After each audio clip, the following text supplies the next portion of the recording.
أشهد أن لا إله إلا الله وحده لا شريك له وأشهد أن محمدًا عبده ورسوله أما بعد فأعوذ بالله من الشيطان الرجيم بسم الله الرحمن الرحيم الحمد لله رب العالمين الرحمن الرحيم مالك يوم الدين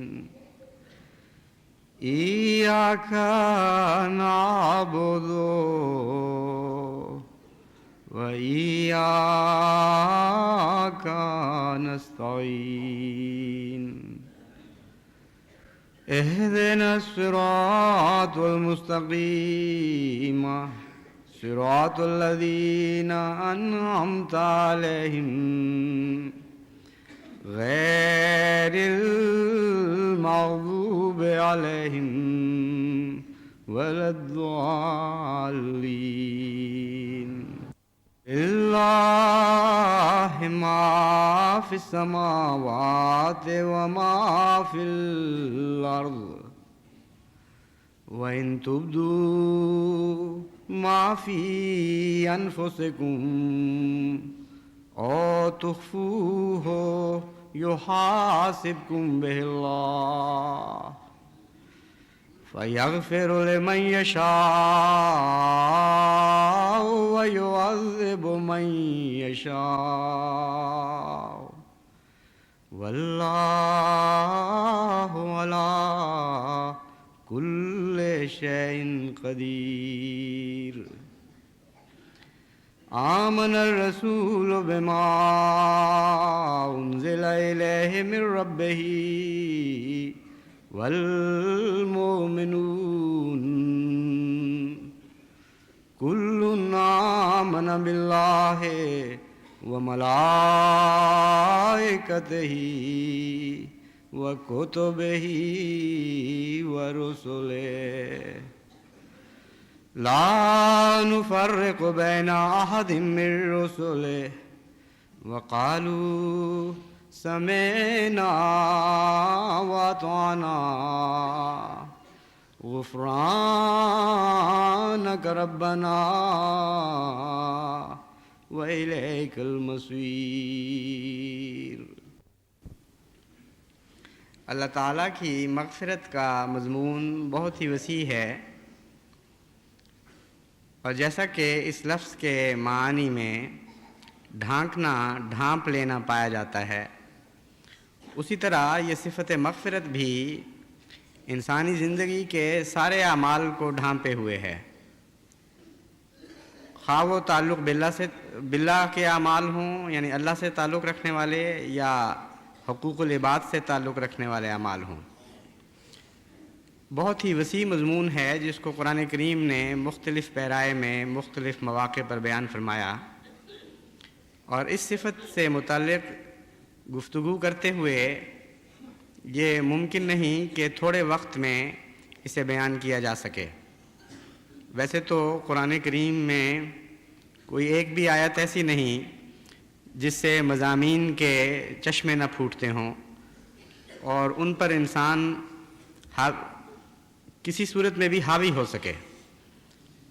چنانچہ قرآن کریم کی کسی آیت کی تفسیر پر حاوی ہونے کا دعویٰ ہی ایک نہایت متکبرانہ دعویٰ ہے اور بالکل جھوٹا دعویٰ ہے۔ تو ان معنوں میں تو ہر آیت، جب ہم عرف عام میں بات کرتے ہیں تو ان آیات میں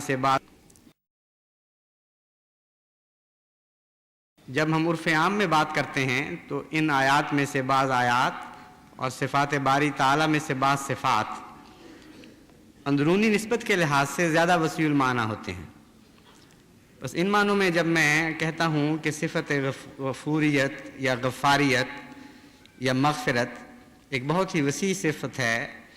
تو مراد ہے کہ اللہ تعالیٰ کی صفات کے اندرونی تناسب اور اندرونی تعلق کے لحاظ سے یہ بہت وسیع المعانی صفت ہے۔ اس کو نہ سمجھنے کے نتیجے میں بعض لوگ مغفرت کے ایسے معنی اپنے ذہنوں میں بٹھا لیتے ہیں جس سے وہ گناہ پر جرأت کرنے لگتے ہیں اور ان کی طبیعت میں بے باکی پیدا ہوتی ہے، اور بعض دفعہ دوسری انتہا پر جا کر مایوسی کا شکار ہو جاتے ہیں، اور بعض دفعہ اس کے معنی نہ سمجھنے کے نتیجے میں جو حقیقی روح ہے اس سے غافل رہتے ہیں، اور جس رنگ میں خدا تعالیٰ کی صفت مغفرت سے استفادہ کرنا چاہیے اس استفادہ کی توفیق نہیں پاتے۔ اللہ تعالیٰ کی یہ صفت مختلف بندوں کے تعلق میں مختلف معنی اختیار کرتی چلی جاتی ہے، اور قرآن اور سنت سے یہ ثابت ہے کہ اس کے نہایت اعلیٰ اور عرفہ معنی ہمارے آقا و مولا حضرت اقدس محمد مصطفیٰ صلی اللہ علیہ وآلہ وسلم کے تعلق میں بیان ہوئے، اور ادنا معنی ایسے گنہگاروں کے حق میں بھی بیان ہوئے جن کے اعمال نامے میں کچھ بھی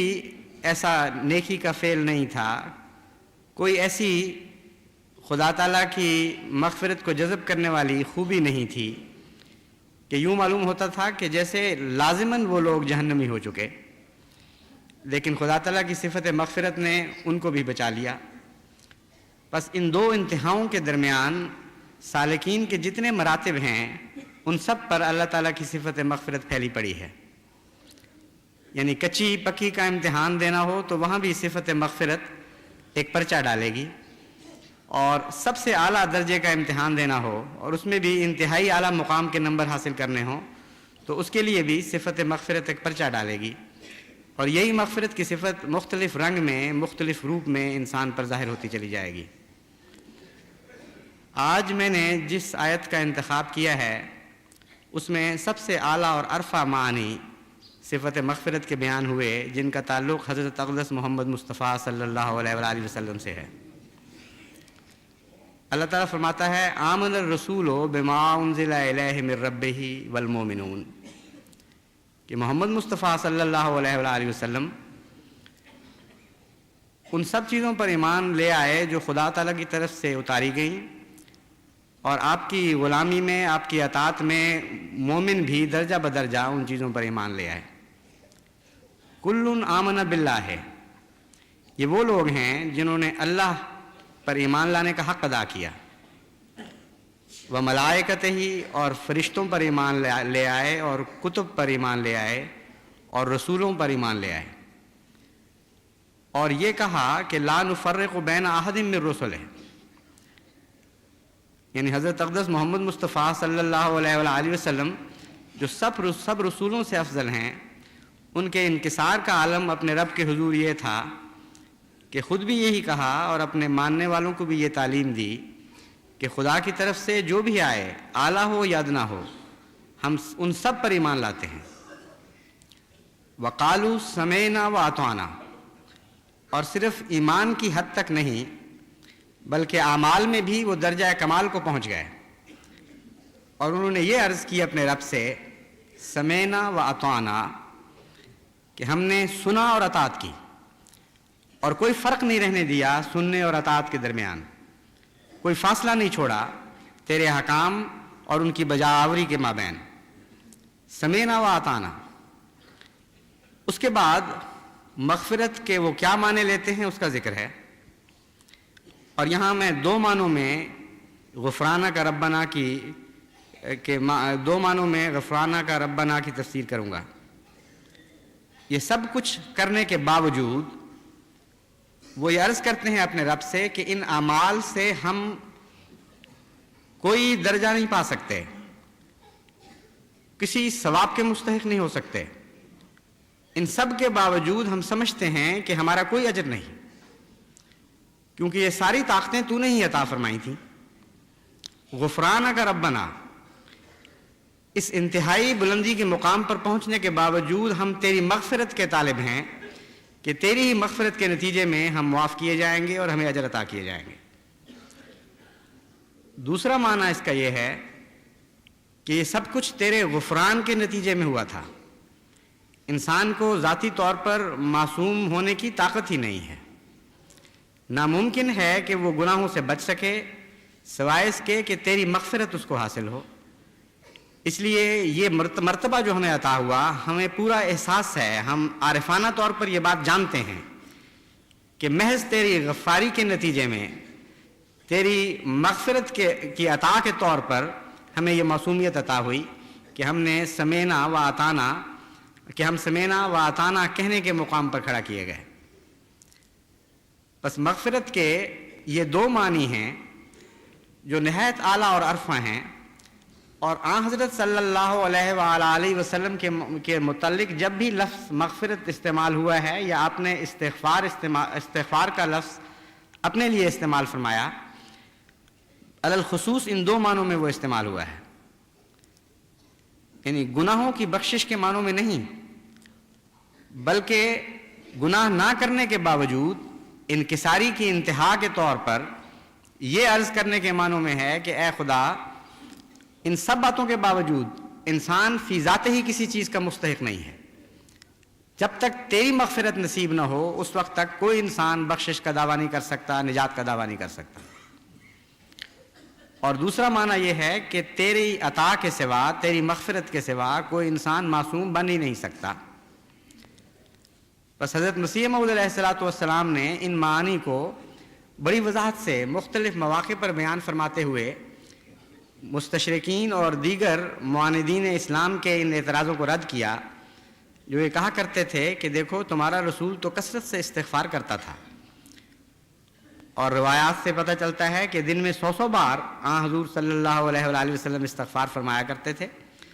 تو انہوں نے اپنی جہالت اور نادانی میں یہ اعتراض کیے کہ ثابت ہوا کہ بہت ہی گناہ گار تھے، نعوذ باللہ من ذالک۔ استغفار کا تو مطلب ہے گناہ بخشنا، بس جس نے زیادہ گناہ کیے اس نے زیادہ استغفار کی، اور اپنی نادانی میں انہوں نے یہ دعویٰ کیا اور حضرت عیسیٰ علیہ السلام پر یہ الزام لگایا کہ گویا وہ استغفار نہیں کرتے تھے۔ حضرت مسیح موعود علیہ السلام نے اس دوسرے معنی کو بڑی تفصیل سے بیان فرمایا۔ آپ نے فرمایا کہ غفرہ کا اصل معنی ہے ڈھانپ لینا اور گناہوں سے دور کر دینا، انسان کے گناہوں اور اس کے درمیان پردہ حائل کر دینا، یعنی انسان کے اندر سے گناہ کی خواہش کو تلف کر دینا اور گناہ کے مواقع سے اس کو دور رکھنا۔ بس آن حضرت صلی اللہ علیہ وآلہ وسلم جب خدا تعالیٰ کے حضور استغفار کرتے تھے تو ان معنوں میں استغفار کرتے تھے کہ اے خدا، پہلے بھی مجھے جو کامل معصومیت عطا ہوئی وہ تیری مغفرت کے نتیجے میں ہوئی، تو نے میرے اور میرے گناہوں کے درمیان ہمیشہ فاصلہ رکھا، یہاں تک کہ ایک موقع پر فرمایا کہ میرا شیطان مسلمان ہو گیا، یعنی نفس امارہ میں برے اعمال کے احکام کی طاقت ہی باقی نہیں رہی۔ بس ان معنوں میں حضرت مسیح موعود علیہ السلام نے فرمایا کہ آن حضور صلی اللہ علیہ وآلہ وسلم استغفار فرمایا کرتے تھے، اور آئندہ کے لیے بھی کہ اے خدا، جیسا حسن سلوک تو نے مجھ سے سابقہ زندگی میں فرمایا، آئندہ بھی ہمیشہ کے لیے مجھے گناہوں سے دور رکھنا اور میرے گناہوں کے درمیان فاصلے ڈال دینا، روکیں کھڑی کر دینا۔ بس جب خدا تعالیٰ آن حضور صلی اللہ علیہ وآلہ وسلم کے متعلق فرماتا ہے لِیَغْفِرَ لَكَ اللَّهُ مَا تَقَدَّمَ مِن ذَنبِكَ وَمَا تَأَخَّرَ، تو مراد یہی ہے کہ تجھے جس طرح پہلے ہر گناہ سے دور رکھا تھا اللہ تعالیٰ نے، اسی طرح آئندہ بھی تجھے ہر گناہ سے دور رکھنے کا وعدہ کرتا ہے، اور گناہ کے قریب بھی تو نہیں پھٹکے گا، یا گناہ کو توفیق نہیں ہوگی کہ تیرے قریب پھٹک سکے۔ بس ان معنوں میں جب ہم غور کرتے ہیں تو پھر ان احادیث کی سمجھ آتی ہے جن میں آن حضور صلی اللہ علیہ وآلہ وسلم کثرت سے استغفار فرماتے ہیں۔ حضرت ابو ہریرہ بیان کرتے ہیں کہ میں نے حضور کو یہ فرماتے ہوئے سنا کہ خدا کی قسم، میں دن بھر میں 70 مرتبہ سے زائد دفعہ توبہ اور استغفار کرتا ہوں۔ حضرت ابن عمر بیان کرتے ہیں کہ کئی بار ایسا ہوا ہے کہ ایک ہی مجلس میں ہم بیٹھے ہوئے تھے اور آن حضور صلی اللہ علیہ وآلہ وسلم نے 100 مرتبہ سے زائد دفعہ یہ دعا کی، رب اغفر لی وتوب علیہ انک انت التواب الغفور، اے میرے رب میری مغفرت فرما، وتوب علیہ، اور میری توبہ کو قبول کرتا ہوا مجھ پر جھک اور مجھ پر رحم فرما، انک انت التواب الغفور، تو بہت ہی توبہ کو قبول کرنے والا اور مغفرت کرنے والا ہے۔ یہاں ایک شبہ پڑتا ہے کہ اگر یہ تفسیر درست ہے تو پھر توبہ کا کیا تعلق ہے؟ توبہ تو عموماً یہی سمجھا جاتا ہے کہ ایسے گناہوں سے کی جاتی ہے جو انسان سے سرزد ہوں، اور آئندہ سے ان سے باز رہنے کے لیے انسان اللہ تعالیٰ کی طرف جھکتا ہے، اس کا نام توبہ ہے۔ تو جیسا کہ میں آگے حضرت اقدس مسیح موعود علیہ السلام کا اقتباس پیش کروں گا، اس مسئلے، اس الجھن سے بھی حضرت اقدس مسیح موعود علیہ السلام نے تاریکی کو دور فرمایا اور ہمارے لیے روشنی کا سامان پیدا کیا۔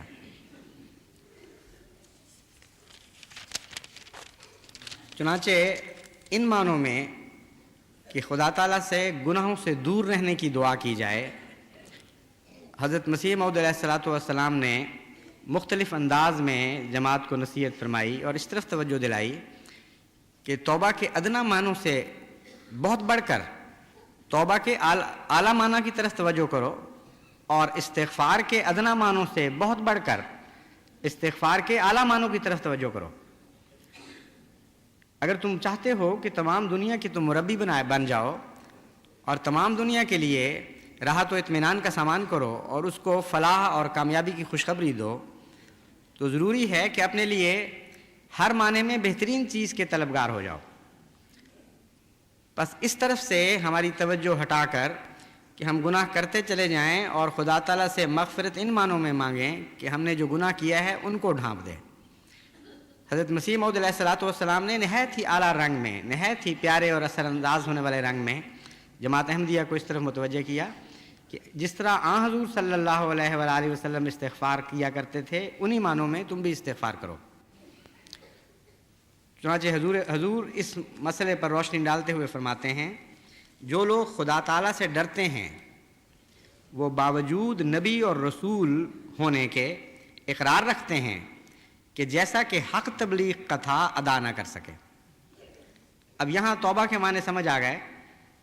کہ توبہ کن معنوں میں حضور صلی اللہ علیہ وآلہ وسلم فرماتے ہیں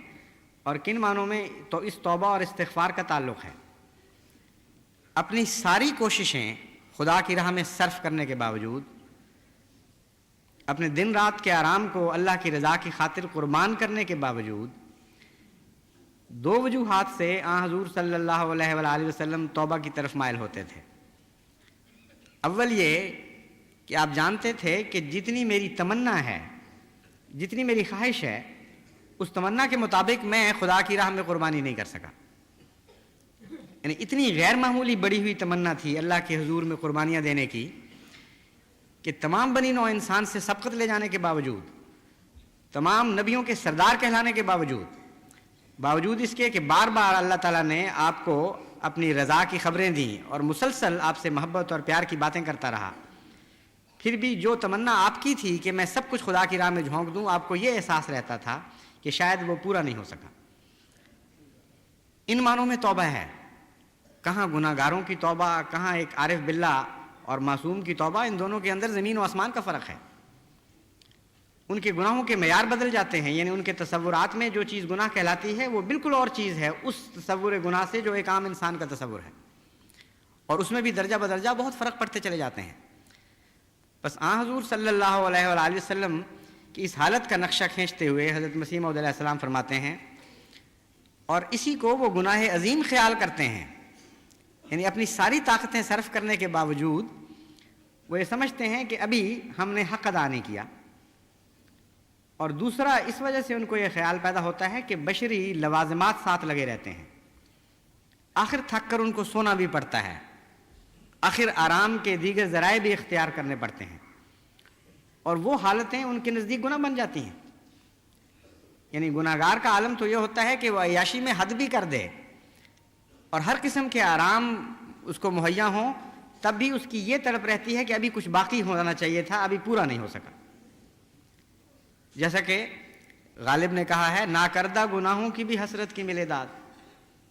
یا رب اگر ان کردہ گناہوں کی سزا ہے کہ میری تمنا تو پوری نہیں ہوئی، مجھے تو اور بہت کچھ گناہ کرنے کی حسرتیں باقی تھیں، اس لیے جو میں کر سکا ہوں اگر ان پر سزا دینی ہے تو ناکردہ گناہوں کی بھی حسرت کی کچھ داد ہو جائے. پھر کہتا ہے، دریائے معاصی تنک آبی سے ہوا خشک، میرا سر دامن بھی ابھی تر نہ ہوا تھا. تو اصطلاحیں بدل جاتی ہیں، ہر شخص کی حالت کے مطابق وہی اصطلاح مختلف معنی اختیار کر جاتی ہے. تو ایک گناہ گار جو دن رات گناہوں میں ڈوبا ہوا ہے، اس کی حسرتیں پوری نہیں ہو رہی ہوتی، اور جب وہ گناہ کی بات کرتا ہے تو مراد یہ ہے کہ جتنے میں کر سکا ہوں اس سے بہت زیادہ کرنے کی تمنا تھی. اور ایک نبی، اور پھر نبیوں میں سے سب سے بڑا، نبیوں کا شہزادہ، نبیوں کا سردار، نبیوں میں سب سے اکرم و افضل حضرت اقدس محمد مصطفیٰ صلی اللہ علیہ وآلہ وسلم جب گناہ کی بات کرتے ہیں تو اس کا مضمون ہی بالکل مختلف ہے. وہ تھوڑا سا آرام جو آپ کو میسر آتا تھا وہ آپ کے نزدیک گناہ تھا کہ کاش مجھ میں طاقت ہوتی کہ میں اس آرام کو بھی ترک کر کے خدا کے لیے کچھ اور کام کر لیتا. تو حضرت مسیح موعود فرماتے ہیں، اور اسی کو وہ گناہ عظیم خیال کرتے ہیں، اور اسی خیال سے وہ نعرے مارتے اور روتے اور درد سے بھر جاتے ہیں اور دائم استغفار میں رہتے ہیں. مگر خشک مولوی جن کے دامن میں بجوز ہڈیوں کے کچھ نہیں، وہ اس روحانیت کو کیا جانتے ہیں؟ بے گناہ ہونے کے اطمینان کسی نبی نے بھی ظاہر نہیں کیے. جو دنیا میں افضل الرسل اور خاتم الرسل گزرا ہے، اس کے منہ سے بھی یہی نکلا، ربنا اغفر لنا ذنوبنا وباعد بیننا وبین خطایانا. اے ہمارے رب، ہماری بخشش فرما اور ذنوب معاف فرما دے. یعنی وہ نیکیوں کی حسرتیں جو ہم پوری نہیں کر سکے، ان حسرتوں پر ہماری پکڑ نہ فرما. ہم اعتراف کرتے ہیں کہ جتنی نیکی ہمیں کرنی چاہیے تھی وہ نہیں کر سکے. یہ ہمارا گناہ ہے جو ہمیں غم کی طرح کھائے جا رہا ہے. تو ہمیں بخش دے. اور جہاں تک آئندہ کا تعلق ہے، باعد بیننا و بین خطایانا، ہمیشہ ہمارے درمیان اور ہماری خطایا کے درمیان فاصلے پیدا کرتا چلا جا، بڑھاتا چلا جا فاصلے. بس یہ دونوں مضامین جو مغفرت کے انتہائی اعلیٰ معنی ہیں، یہ اس آیت کریمہ میں بیان ہوئے آن حضرت صلی اللہ علیہ وآلہ وسلم کے متعلق جو میں نے آپ کے سامنے تلاوت کی. حضرت مسیح موعود علیہ السلام فرماتے ہیں، اور آن حضرت صلی اللہ علیہ وآلہ وسلم ہمیشہ فرماتے تھے کہ سورہ ہود نے مجھے بوڑھا کر دیا، اور آپ سب سے زیادہ استغفار پڑھا کرتے تھے اور فرمایا کرتے تھے کہ میں دن میں 70 مرتبہ استغفار کرتا ہوں. اور خدا تعالیٰ نے آپ کے حق میں فرمایا، اذا جاء نصر اللہ والفتح ورأیت الناس يدخلون فی دین اللہ افواجا فسبح بحمد ربک واستغفرہ انہ کان توابا. اس صورت کی ایک بالکل نئی اور اچھوتی تفسیر کرتے ہوئے حضرت مسیح موعود علیہ السلام فرماتے ہیں، یہ صورت آن حضرت صلی اللہ علیہ وآلہ وسلم کے قرب زمانہ وفات میں نازل ہوئی تھی، اور اس میں اللہ تعالیٰ زور دے کر اپنی نصرت اور تائید اور تکمیل مقاصد دین کی خبر دیتا ہے کہ اب تو اے نبی خدا کی تسبیح اور تمجید کر اور خدا سے مغفرت چاہ، وہ تواب ہے. اس موقع پر مغفرت کا ذکر کرنا اسی بات کی طرف اشارہ ہے کہ اب کام تبلیغ کا ختم ہو گیا. خدا سے دعا کر کہ اگر خدمت تبلیغ کے دقائق میں کوئی فروگزاشت ہو گئی ہو تو خدا اس کو بخش دے. موسیٰ بھی توریت میں اپنے قصوروں کو یاد کر کے روتا ہے، اور جس کو عیسائیوں نے خدا بنا رکھا ہے، کسی نے اس کو کہا کہ اے نیک استاد، تو اس نے جواب دیا کہ تو مجھے کیوں نیک کہتا ہے؟ نیک کوئی نہیں مگر خدا. یہی تمام اولیاء کا شعار رہا ہے. سب نے استغفار کو اپنا شعار قرار دیا ہے بجوز شیطان کے. پھر مزید فرماتے ہیں، چنانچہ ہمارے نبی کریم صلی اللہ علیہ وآلہ وسلم کی تمام استغفار اسی بنا پر ہے کہ آپ بہت ہی ڈرتے تھے کہ جو خدمت مجھے سپرد کی گئی ہے، یعنی تبلیغ کی خدمت اور خدا کی راہ میں جاں فشانی کی خدمت، اس کو جیسا کہ اس کا حق تھا میں ادا نہیں کر سکا، اور اس خدمت کو آن حضرت صلی اللہ علیہ وآلہ وسلم کے برابر کس نے ادا کیا؟ کسی نے ادا نہیں کیا، مگر خوف، عظمت اور ہیبت الہی آپ کے دل میں حد سے زیادہ تھا، اور اسی لیے دوام استغفار آپ کا شغل تھا۔ اب دیکھیے دعوت اللہ کا کتنا بڑا کام اللہ تعالیٰ نے آن حضرت صلی اللہ علیہ وآلہ وسلم کو سونپا، اور وہی کام آج ہماری طرف منتقل کیا گیا ہے۔ وہ سارا بوجھ آج ہمارے کمزور کندھوں پر ہے۔ بس ان معنوں میں، جن معنوں میں آن حضرت صلی اللہ علیہ وآلہ وسلم استغفار فرمایا کرتے تھے، کتنی بڑی ذمہ داری ہمارے کندھوں پر عائد ہوتی ہے کہ ہم ان معنوں میں استغفار کریں، کثرت کے ساتھ دعوت اللہ کا حق ادا کرتے چلے جائیں، اور پھر ہرگز تکبر کو پاس نہ پھٹکنے دیں، یہ وہم و گمان بھی نہ کریں کہ ہم نے کمال کر دیا ہے۔ نہایت عاجزی سے روتے ہوئے اپنے رب سے یہ عرض کریں کہ اے خدا، تیرا سب سے کامل نبی، جس سے بہتر حقوق کی ادائیگی کسی نے نہیں کی تھی، جس سے بڑا امین کوئی دنیا میں پیدا نہ ہوا، نہ ہو سکتا ہے، نہ ہوگا، جس نے تیری ہر امانت کا حق پورا پورا ادا کیا، اگر اس کے باوجود اس کے دل کی یہ کیفیت تھی کہ وہ دعوت اللہ کے کام میں حد کر دینے کے بعد بھی یہی سمجھتا رہا اور اس غم میں روتا رہا کہ اے خدا، میں اس حق کو پوری طرح ادا نہیں کر سکا، تو ہم عاجزوں اور کمزوروں کا کیا حال ہوگا؟ بس تو ہم سے بھی مغفرت کا سلوک فرما اور ہماری کمزوریوں سے درگزر فرما، ہماری توبہ کو قبول کر، اور ہمیں دعوت اللہ کی اس رنگ میں توفیق عطا فرما کہ جس سے تو راضی ہو جائے، اور تیرے راضی ہونے کے باوجود ہماری تمناؤں کو بڑھاتا چلا جا، اور اتنا بڑھا کہ ہم اور رضا کے طالب ہوتے چلے جائیں، پھر اور رضا کے طالب ہوتے چلے جائیں، پھر اور رضا کے طالب ہوتے چلے جائیں، اور آخر تک یہی سمجھتے رہیں، اور پورے یقین اور وثوق کے ساتھ یہ سمجھتے رہیں کہ ہم نے تو حق ادا نہ کیا، تو محض اپنی مغفرت کی وجہ سے ہم پر راضی رہا اور راضی ہوتا چلا گیا۔ اے خدا، ہمیں توفیق عطا فرما کہ ہم حضرت اقدس محمد مصطفیٰ صلی اللہ علیہ وآلہ وسلم کے نقش قدم پر چلتے ہوئے جان دیں، آخری سانس ہمارا اس حالت میں نکلے کہ ہم تجھ سے مغفرت کے طالب ہوں اور تمہیں مغفرت کی خوشخبری دے رہا ہو۔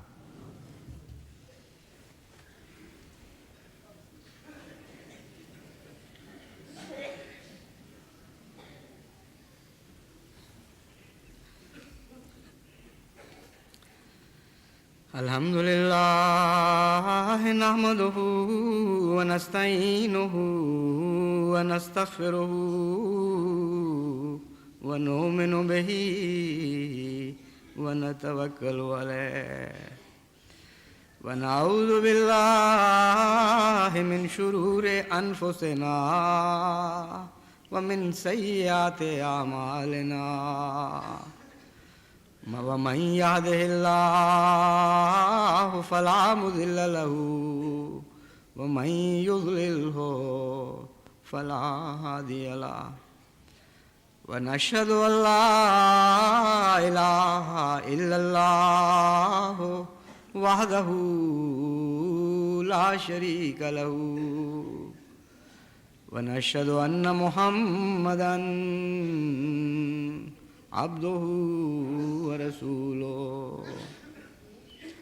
عباد الله رحمكم الله إن الله يأمر بالعدل والإحسان وإيتاء ذي القربى وينهى عن الفحشاء والمنكر والبغي يعظكم لعلكم تذكرون اذكروا الله يذكركم وادعوه يستجب لكم ولذكر الله أكبر